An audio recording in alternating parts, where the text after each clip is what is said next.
in the wisdom of the officials, Democrat officials here in a city that's been Democrat for 60 years and has a very long history of voter fraud, documented history of voter fraud, instead of going to a high degree of care to allow inspections of the mail-in ballots, there was no inspection of a single mail-in ballot. Those mail-in ballots could have been for anybody. Those mail-in ballots could have been for anybody they wrote in. Those mail-in ballots could have been written the day before by the Democratic Party hacks that were all over the convention center. What I'm saying to you is not a single one was inspected as the law required. Even when a court order was obtained to allow the Republican inspectors to get 6 feet closer, they moved the people counting the ballots 6 further feet away. It's really simple. If you have nothing to hide with these mail-in ballots, you allow inspection. I mean, this is common knowledge, common practice in the examination of absentee ballots, which happens all the time. You take out the absentee ballot, you open it up, the Republican looks at it, the Democrat looks at it. If nobody objects, you put it in the pot. If either objects, you put it aside. That's what's done for absentee ballots, which have the extra security of having signatures you can match. Here, which is a much more insecure method of voting, no Republican got a chance to look at that ballot. Some of the ballots you will see look suspicious. From very far away, they look like same pen, possibly same handwriting. We can't say that because we never got to see it. Now, you're also going to find that way across, on the other side of the state, there is a similar situation in Pittsburgh involving 300,000 ballots that were uninspected, unreviewed, not observed by a single Republican. Not a single one. Got to be a pattern. As a friend of mine says, I don't believe in conspiracies, but I also don't believe in coincidences. Kind of funny that all Republicans were rejected here, and all Republicans were rejected in Pittsburgh, and it amounts to about, just about that President Trump was ahead by 2 days ago, that disappeared.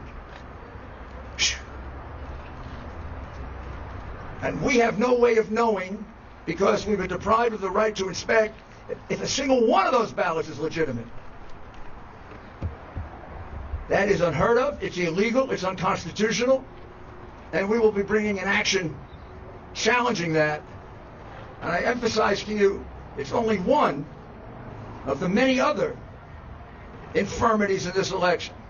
I know this city has a sad history of voter fraud. After all, Joe Frazier is still voting here. Kind of hard since he died 5 years ago, but Joe continues to vote. If I recall correctly, Joe was a Republican, so maybe I shouldn't complain. But we should go see if Joe is voting Republican or Democrat now from the grave. Also, Will Smith's father has voted here twice since he died. I don't know how he votes because his vote is secret. In Philadelphia, they keep the votes of dead people secret. At least that is something that you can be commended for. I'm not attacking the people of Philadelphia. I'm attacking a decrepit democratic machine, which has a lot of other reasons to be attacked. It's been around for 65 years. You keep electing the same people. The city gets no better. The crime goes way through the roof. The riots you have, the police stand by and watch it, not because of the police, because you have a mayor that lets them stand by and watch it. You got a district attorney who lets people go free. You are poorly served, ladies and gentlemen of Philadelphia. And then you got a political machine. Mayors who let riots take place, district attorneys who set criminals free. I don't think they're going to care much about ballot fraud. This is outrageous.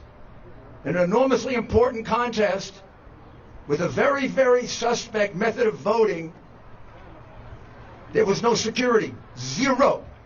The people of this city, people of this country, have no assurance at all that those ballots were actually cast, that would have to have been almost unanimously cast for Joe Biden in order to catch up. And let me have one or two of the people, let me emphasize, this is only 2 or 3 of about 50 people so far that have given us statements, affidavits, recordings. We're going to have many, many witnesses. It's not a small case. It can be a big case. But I wanted you to get the flavor of it here in Philadelphia, because we also have to alert the people of Pittsburgh that the same fraud was done to them as here. And I'll also add, same thing was done in Georgia. The same thing was done in Michigan.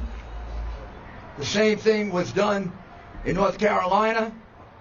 Seems to me somebody from the Democratic National Committee sent out a little note that said, don't let the Republicans look at those mail-in ballots. At least not in the big Democratic hack cities that we control. We've done a lot to destroy those cities, and now we're going to destroy their right to vote. So let's start off first. My friend, you just tell briefly what happened to you, who you are, and what happened to you like you described it before. I am Darrell Brooks. I'm in Philadelphia. Get closer to the mic. Okay. Start by saying, spelling your first and last name, please. Thank you. Darrell Brooks, Philadelphia resident. I've been here for about 2 years. I come out here to support our president, and this is one of the reasons why I wanted to be on the go to the poll to watch. A lot of us were excited about the president winning a second term. And a lot of individuals, African Americans in Philadelphia, especially men, were talking about the 401k plan and how they were excited because they are financed. So when I go to the poll, it was basically they put us at 20 feet away, and they said no cameras, no phones.